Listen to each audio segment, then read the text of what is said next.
Hello everyone, today we're going to be talking about Star Wars. That's right, a new Star Wars movie was recently released, which I, being a big nerd on the internet, find very exciting. That movie being, of course, Episode 8, The Last Jedi. Okay, I know that movie came out a few months ago now, but I make videos rather slowly. I don't know if you've noticed. And I wanted to have time to think about it and to get the Blu-ray and watch all the behind-the-scenes features and so on. I can't just fire off a video in a couple of hours like some people can. Star Wars The Last Jedi is a SJW nightmare. The Last Jedi is social engineering masquerading as a movie. How Disney ruined Star Wars with The Last Jedi. The Last Jedi, the worst Star Wars movie ever made. Rian Johnson destroyed Star Wars. Last Jedi is horrifying. Gender Wars, The Last Snowflake. Now, it seems Star Wars just can't be a fun sci-fi movie series anymore. Since it's popular and gets clicks, it therefore has to be turned into a battleground in the culture war, whatever that's supposed to be. Now, watching these videos and listening to critiques, I have come up with a list of the most common arguments made against The Last Jedi. Before I get started here, I should say, obviously, there's going to be spoilers for The Last Jedi in this video, so if you haven't watched it, I would go and do so right now. So then, the list of complaints. Number 1, Rey is a Mary Sue. And this is kind of a holdover from The Force Awakens. Rey is too powerful and does things she shouldn't be able to do. Number 2, Snoke remains a mystery. We don't know who Snoke is or where he came from. Number 3, the subplot with Finn and Rose was ultimately pointless. They travel to a planet and back to find a way to do a thing, and they fail and nothing comes of it. Number 4, the Rebels had a bad plan. If Holdo and Poe Dameron had just sat down and had a chat with each other about their respective plans, they probably would have escaped a lot easier. Number 5, the movie handled Luke Skywalker wrongly, and this is probably the most incorrect one on here. I can't wait to talk about this one. Number 6, the twist with Rey's parents was disappointing. It wasn't, it was great. Number 7, there was too much diversity in the movie. You know, there should only be white people in the far-off galaxy filled with all different types of alien creatures, I guess. Number 8, the movie was anti-man, because sometimes women are in charge and tell men what to do, I suppose. I didn't really understand this one. And finally, the movie was needlessly political. It introduced politics into an otherwise apolitical series, and yes, trust me, I actually heard people actually say that. You know, the series where the Emperor sends his stormtroopers to destroy the rebellion is being needlessly politicized. Star Wars, a series about wars between different political ideologies, was apolitical until they put a woman with purple hair in it, I suppose. That's what politics means. So anyway, I'll be responding to all of these points as well as explaining why I personally happen to like the movie a whole bunch. I'll say here though, it's okay to like or dislike any movie. I'm going to be talking about a lot of bigoted and obviously flawed criticism of the movie, but that doesn't mean there can't be legitimate criticisms as well. And I'm just mentioning this here so nobody thinks I'm calling them a bigot for not enjoying The Last Jedi. Even if you disagree with me here, I hope there's something valuable you can take from my little discussion of it. So let me just lay my cards on the table at the start here. I loved The Last Jedi. I thought it was the best Star Wars movie since Empire Strikes Back, which is fitting really, since this new series is almost a soft reboot of the original trilogy. The Last Jedi takes the place of The Empire Strikes Back within the 3-movie arc. It's the dark middle chapter where the heroes all get their asses kicked. And there's obviously a lot of surface similarities between the movies. You know, they follow a similar structure. It opens with a costly battle where the rebels are just buying time to retreat. The protagonist goes off to train with a reclusive and reluctant master who isn't the hero they were expecting. They have a spooky experience in a magic cave.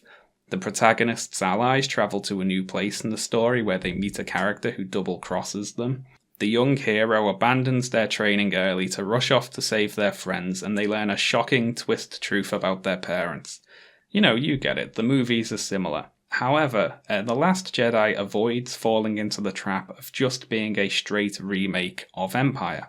Rian Johnson made this movie with a real understanding for what made Empire great, in my opinion, but he also had a good sense for what he needed to change. For example, let's think about that twist. In the original trilogy, Luke learns that Vader is his father.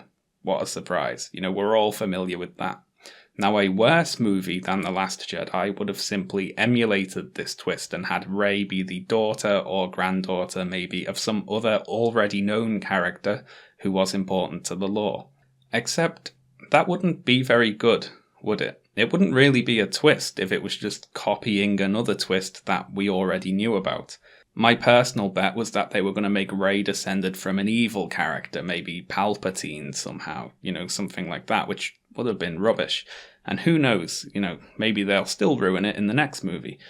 For now, though, The Last Jedi emulates Empire's twist while having it still actually be a surprise, which is great. Though I should add, before people accuse me of praising it simply for being unexpected, it actually makes a lot of sense for the characters. When Luke heads off to fight Vader in Empire, he is very certain of himself. He's certain Vader is a bad guy. He knows Vader tortured his friends. He knows Vader killed his father. So killing Vader would be an unambiguously good thing.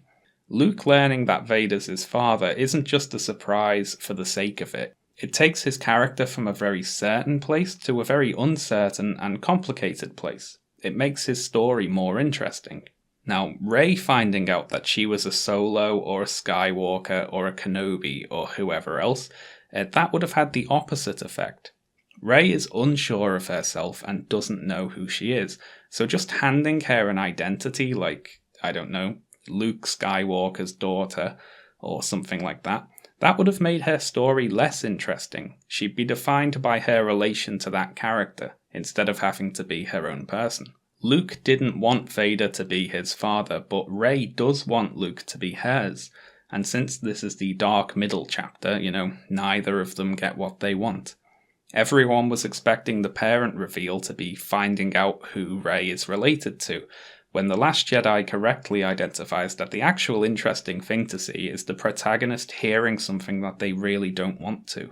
Seen from that perspective, both twists fulfill the same purpose in the narrative, so bravo to The Last Jedi. I think they nailed it there, really. I liked the twist a whole lot, and I don't think it was a disappointment at all.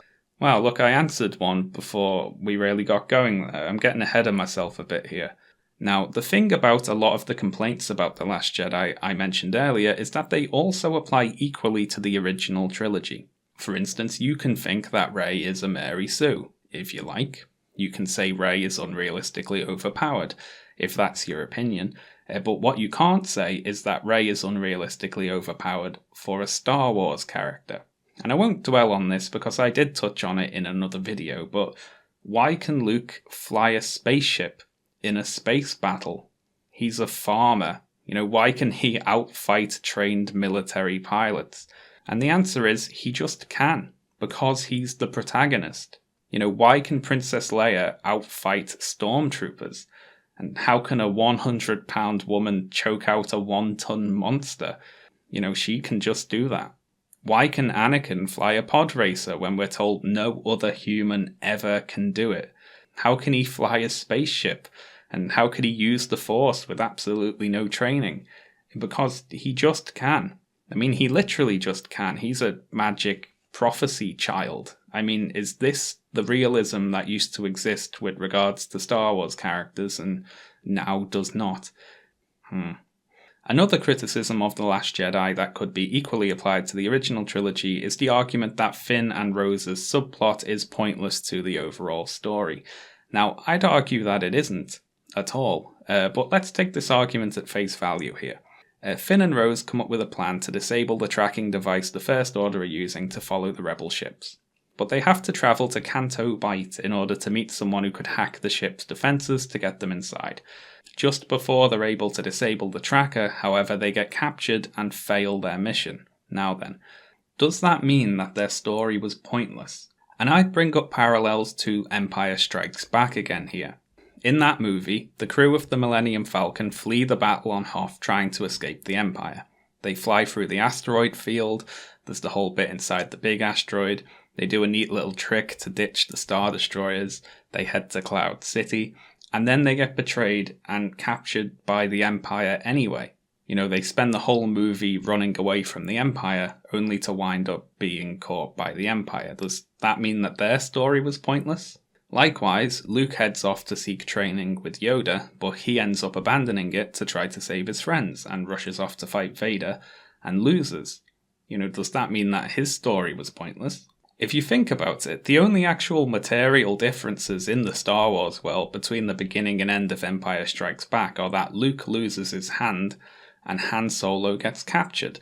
Nothing else really happens. The heroes fail in both Empire and The Last Jedi. That is the point.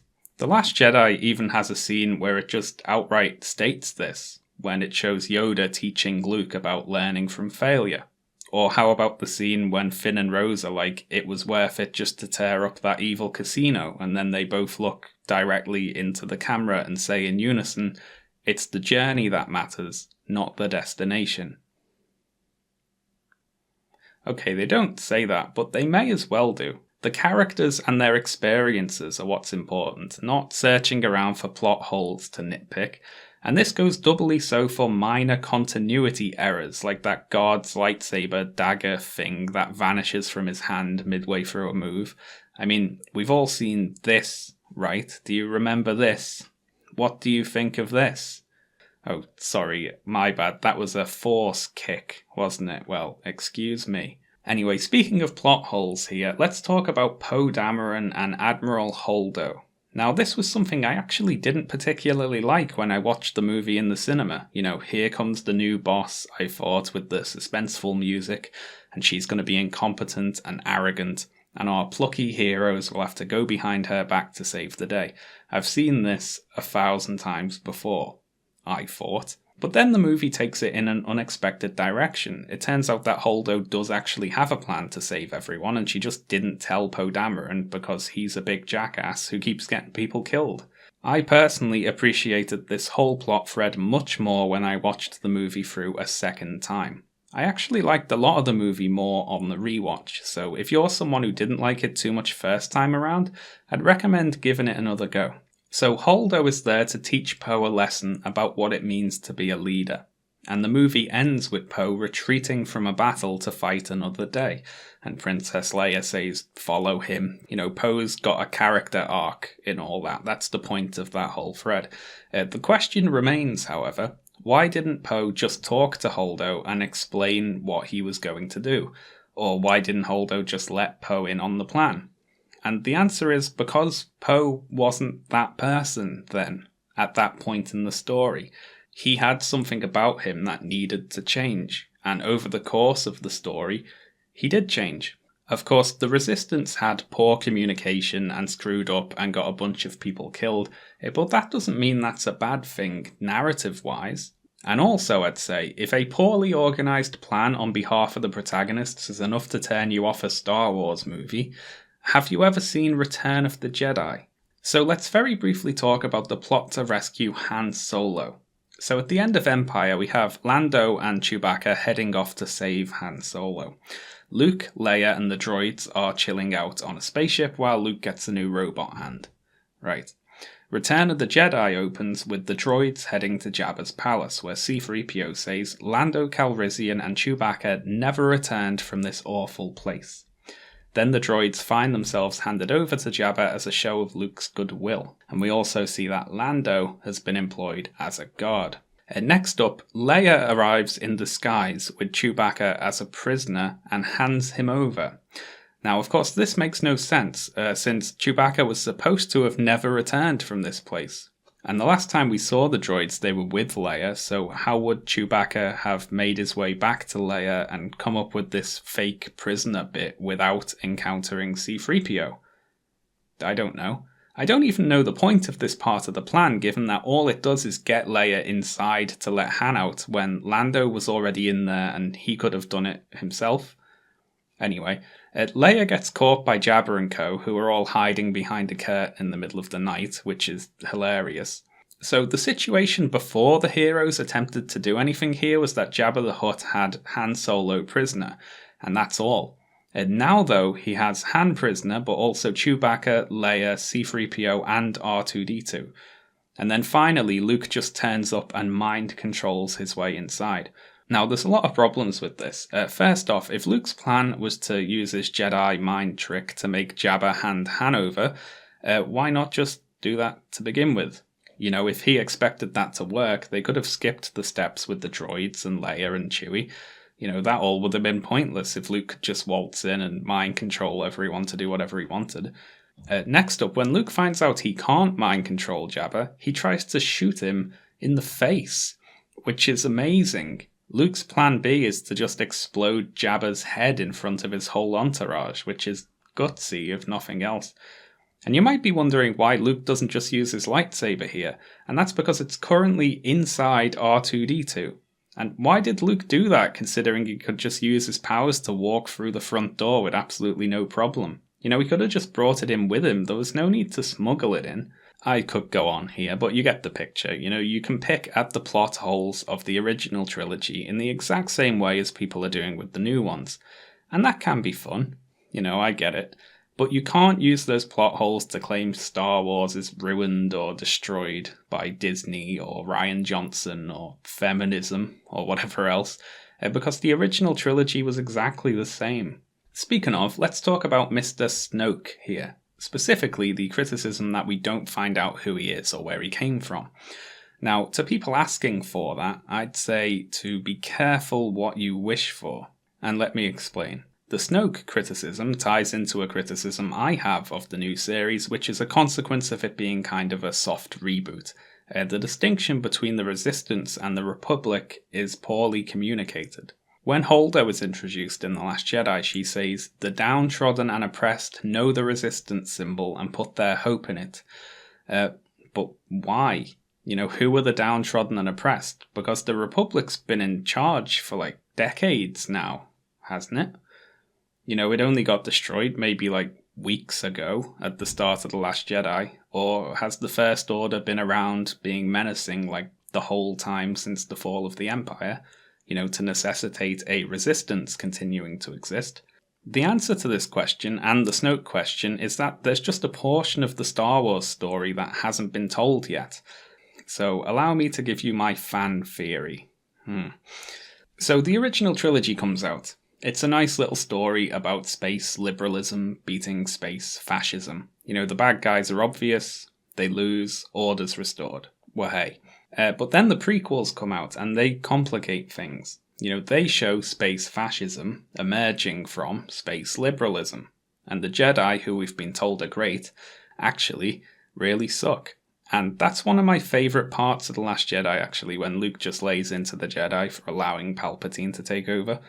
The prequels show the antagonistic force arising from within society and using the apparatus and rhetoric of that society to impose tyranny. Now, whether they did that well or not is up for debate, and a braver person than me can attempt to answer that question. But competency aside, that is what the prequels showed. So we have a cycle.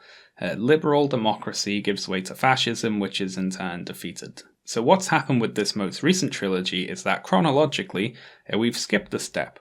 There's a missing trilogy of Star Wars movies between episodes 6 and 7. What they'd show, if they existed, was Snoke rising to power, reorganizing the remnants of the Empire into the First Order, building Starkiller Base. We'd see Luke training the new generation of Jedi and failing, Ben Kenobi falling to the dark side, etc. Now, all that story is implied, but we just haven't seen it directly. As far as The Last Jedi is concerned, it doesn't really matter who Snoke is. He's like the Emperor in the original trilogy. Snoke is just some evil guy who exists to be overcome. I mean, you do know what you're asking for when you say you want Snoke's backstory filled out, don't you? You're asking for another prequel trilogy, because that's what the prequels showed. They were Palpatine's rise to power. Do you want to see that again? You know, you want the prequels part 2, the pre-sequels, I guess. Maybe Jar Jar could come back as well. If Snoke not being explained is a mistake, It's one that belongs to The Force Awakens for choosing to tell the story it did. You can't really blame The Last Jedi for inheriting a problem from a previous movie, and I think they handled it the best way they could.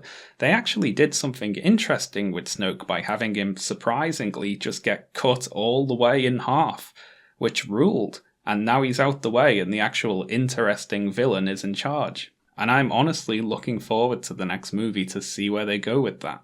Now then, let's briefly talk about a few of the sadder reasons people don't like the new Star Wars movies. SJWs and feminists have ruined the movies by putting too much diversity and anti-male bias in them. I unfortunately saw quite a lot of that. And I'll deal with this rather briefly. I'll read to you a section of a fairly standard representative review of The Last Jedi from one of these people. The evil empire is run entirely by white human men, all the way up to the evil white emperor. They are opposed by a mix of whites, blacks, Asians, Latinos, and of course all the other species, the whole galaxy united against the white male oppressors. Anti-whiteness. It's not just for Homo sapiens anymore. Can the message be any clearer? Now then, I apologise, I have deceived you there by using images. What I just read is not a review of the new movie, that's a review of the original trilogy, posted in 2009 on the neo-Nazi website Stormfront. There are racists who will write off the original trilogy as being too diverse. Now, what's my point with that? Well, in short, for these people, any amount of diversity is too much diversity. It's not like they saw Lando or Mace Windu walk onto the screen and they were like, oh, how refreshing, that's the appropriate amount of racial diversity to be in a movie. No, they hate all of it. And as for the anti-male bias thing, yeah, when has a Star Wars movie ever had a female character boss men around? What a new invention, not previously before seen in the series. The people in Star Wars aren't even humans as we know them, really. They're space aliens from a different galaxy. Who cares what colour or gender they are? Well, me, a little bit. I mean, I like diversity. I think it's good. More diverse movies, please. And at the expense of quality, also. Diversity is more important than quality. I'm just trolling at this point, obviously, but also, in addition to me just being trolling, it is true. So I think the last point which I haven't addressed so far is how the movie handled the character of Luke Skywalker, which I happen to think was fantastic. But there was some disagreement on that point, most notably from Mark Hamill himself. Some people didn't like how Luke appeared to have given up and went off to live in obscurity, and some people didn't like that Luke dies at the end of the movie. So let's talk about this for a bit. Star Wars has had a Jedi problem for a while now. When we first hear of the Jedi through the words of Obi-Wan, they're the guardians of peace and justice throughout the galaxy, but the two Jedi Luke meets in the original trilogy lie to him in order to manipulate him into killing his own father.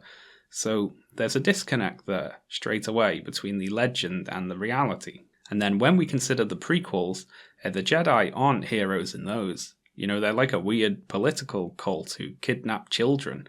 A good point of comparison here is when Finn and Rose see slavery at the Canto Bight racetrack, they're appalled by it. But when Obi-Wan and Qui-Gon see slavery on Tatooine, they're like, not all that bothered, really. They save one slave because he's got a high power level, but, then they just leave. It's really weird. The Jedi don't act like heroes. There's also not much respect for the Force in the prequels. It's just a practical power the Jedi use to get what they want. Now, The Last Jedi uses Luke to address this conflict head-on. The Jedi have been rubbish. They failed to stop Palpatine. They acted like gatekeepers to the Force and used it selfishly. That's all in addition to Luke's own failings. Even he, the legendary Luke Skywalker, could fail and end up creating a monster like he did with Kylo Ren. Rey, of course, provides the counter that people need legends to believe in and inspire them. And I liked this little chat with Yoda about failure as well. I felt it nicely summarised the theme of the movie without being overly ham-fisted about it. The Jedi have been rubbish failures, but they could be better. But what good is that, I hear you cry? Luke is dead now. And after all, once a Jedi dies in the Star Wars universe, that means they're gone forever and are never seen again. Honestly. Now, Luke's death mirrors Obi-Wan's, obviously, in that it is entirely on his own terms, and he does it for a good reason. Anyone that didn't like that Luke died, I would ask you to consider the alternatives. One is that Luke survives and comes back to lead the resistance, and I don't like the idea of that much. He's too powerful, and I feel like he'd just eclipse and get in the way of all of the new characters. The other way would be to have him actually fight and be physically killed by Kylo Ren. Would that make you happier?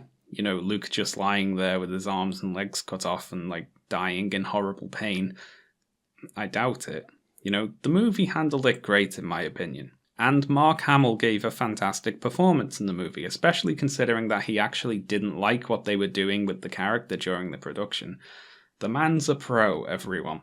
So I think that's it then. I've finished defending The Last Jedi. Before I go though, let me just list off a bunch of smaller moments in the movie I really enjoyed that I didn't get to mention anywhere else. I really like that just before the Dreadnought explodes at the opening of the movie, we get a shot of the captain and he does this cool, haughty grimace, which is just wonderful.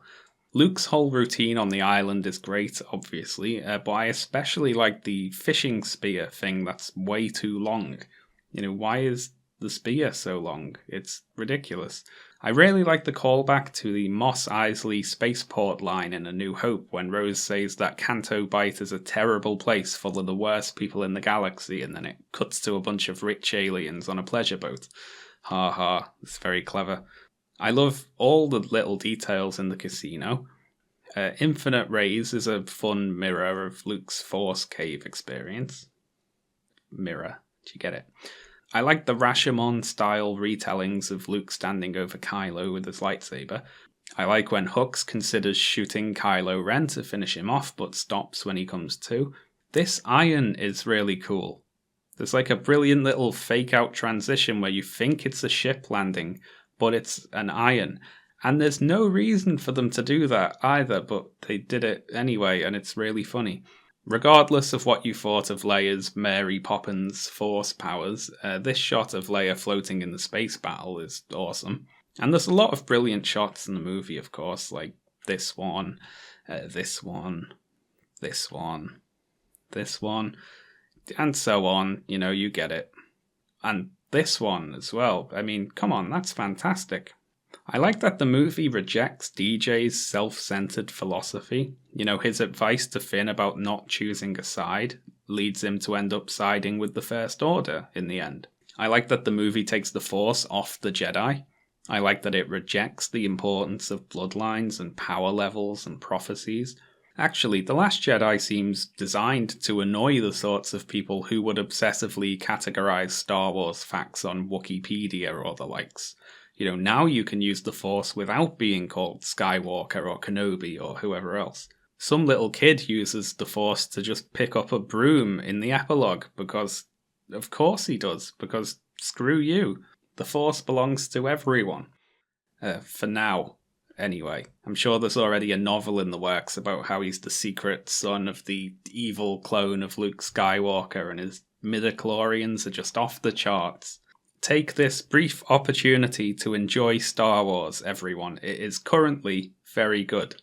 Well, I don't know. I haven't seen Solo yet. I'm going to go next week. I've heard conflicting opinions about it, so I'm rather interested.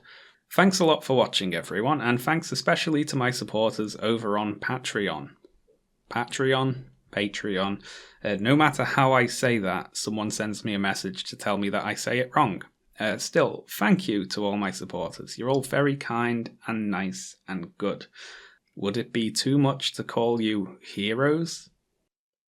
Probably, actually, so scratch that. Thanks, though.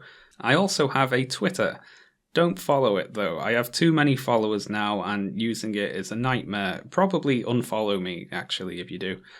Also, don't get used to the lighter videos. The next video is a hellish lecture about racism that goes on forever, and everyone's going to hate it. So, fair warning.